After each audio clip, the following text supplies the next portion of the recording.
you lower anxiety? You want to lower anxiety? I get it. I'm anxious all the time. The first thing that you need to do to lower anxiety is find your purpose. Find your life's purpose. Now, what do I mean? For me, my purpose is music.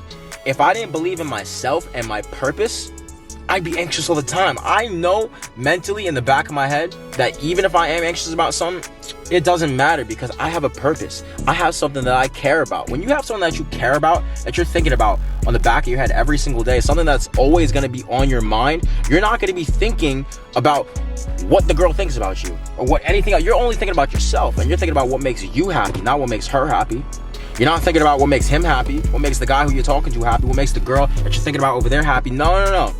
Because who goes to sleep on that pillow every day? It's you. The second thing that you need to do is acknowledge your weaknesses. And here's the thing.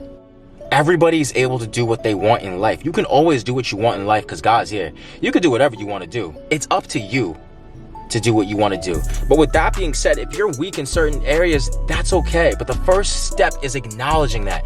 Realize that you have a weakness there. Oh, I'm not the strongest. I don't have the biggest muscles. Okay, you realize that. Good. Now let's do something about it. Go to the gym. Start working out. Start moving. Acknowledge your weaknesses.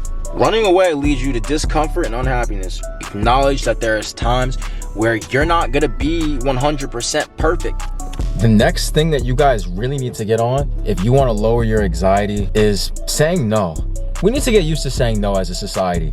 Me, myself, I used to have a really hard time doing this with relationships, with people in my life, with even family, with people that I love. I've always had a really hard time saying no because I'm a nice guy. So saying no to people is hard. But when you say yes to every single person in your life, eventually that's what causes anxiety. That's what's going to drive you nuts because you can't be saying yes to every single person in the world. You have to say no to certain things because certain things in life just won't make sense to say yes to.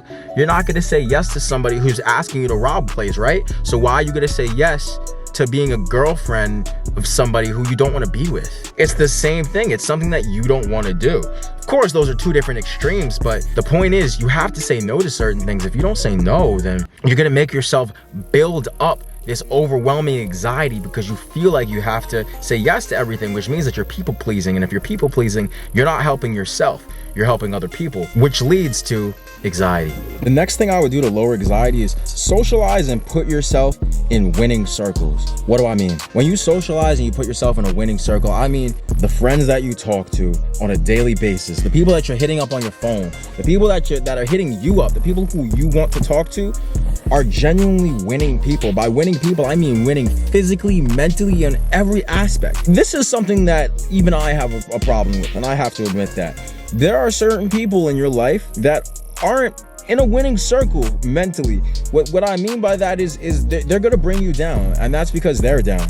I've had people in my life, I have people in my life to this day who I'm on a positive level. I could be on a really positive note, like, hey, yo, this is what I'm going through, this is how I'm feeling, and they'll just be like, boom, here you go. You're like, bah, no, oh, you feel good today? Bah, here's how I'm feeling. You got to think about that. If these people are supposed to be your friends, and these people are supposed to be people who you're supposed to trust and count on to be there and to be honest with you and to open up with you, that's not that's not winning. That's just bringing your own morale down. That's bringing your mood down. Let me just say this. I'm really into music. I have a lot of people in my life who aren't into the same music as me, aren't into the same thing.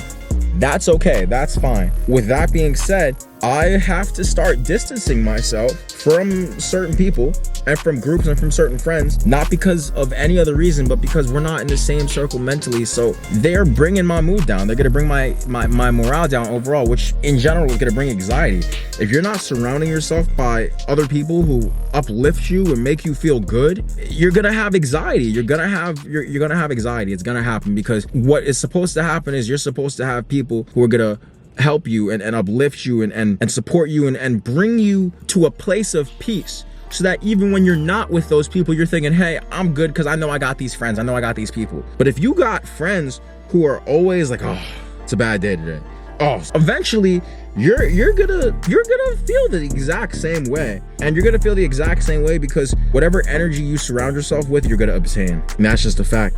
If you want to get rid of anxiety, I'm going to keep it 1,000. Every single person in this world has anxiety. I still have anxiety to this day as I'm speaking and talking to you through this video. The biggest way to approach anxiety is getting out of your comfort zone, facing your fears, and just take risk. Take risk. If you're not taking risks, you're just gonna always be in that same anxious spot. Even right now, I'm taking the risk of shooting a video and talking to you.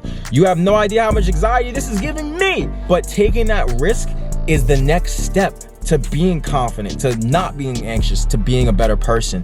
The biggest way to get rid of your anxiety is by taking risk. You need to be able to take those risks in your life and get up and say, if this is something I want to do, I can't think about it, I just need to do it. If you don't execute and take action in your life, anxiety isn't going to go away. Anxiety is always going to be there. The point is, if you don't take risk and if you don't take action, nothing is going to change in your life.